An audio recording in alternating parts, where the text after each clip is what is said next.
کسی گاؤں میں ایک آدمی رہتا تھا۔ اس کے پاس ایک کتا اور ایک گدھا تھا۔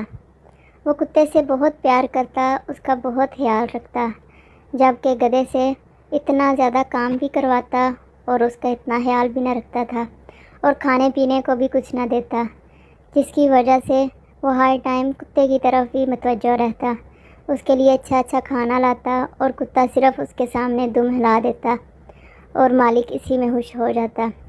ایک دن ایسا ہوا کہ گدھا گھاس چر رہا تھا۔ کسی ندی کے کنارے مالک اپنے کتے کے ساتھ کھیل رہا تھا۔ مالک کافی ٹائم سے اس کے ساتھ کھیل رہا تھا۔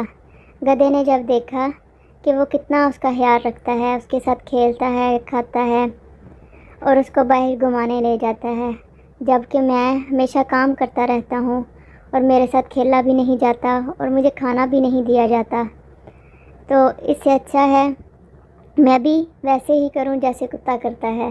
کیا پتہ میرے مالک کو میری کوئی عادت اچھی لگ جائے اور وہ میرے ساتھ بھی اتنا ہی پیار کرنے لگ جائے۔ یہ سوچتے ہی گدھے کے دماغ میں ایک ترکیب آئی اور وہ اسے اپنانے کے لیے تیار ہو گیا۔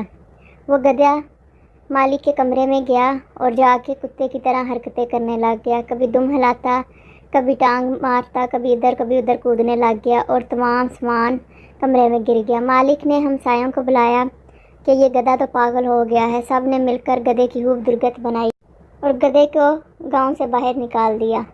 گدھا بیچارہ سوچتا ہوا جا رہا تھا کہ میں نے تو کچھ بھی برا نہیں تھا کیا، میں وہی کر رہا تھا جو کتا اپنے مالک کے ساتھ کرتا تھا، میں بھی ویسے ہی کھیل رہا تھا جیسے کتا اپنے مالک کے ساتھ کھیلتا تھا، پھر نہ جانے مجھے کیوں اتنا مارا اور اتنی دور نکال دیا۔ یہ سوچتے ہی گدھا ادھر ادھر پھرنے لگا اور اپنا روزی رزق بھی کھو بیٹھا اور گدھے کو اپنی بے وقوفی کی وجہ سے یہ سزا ملی۔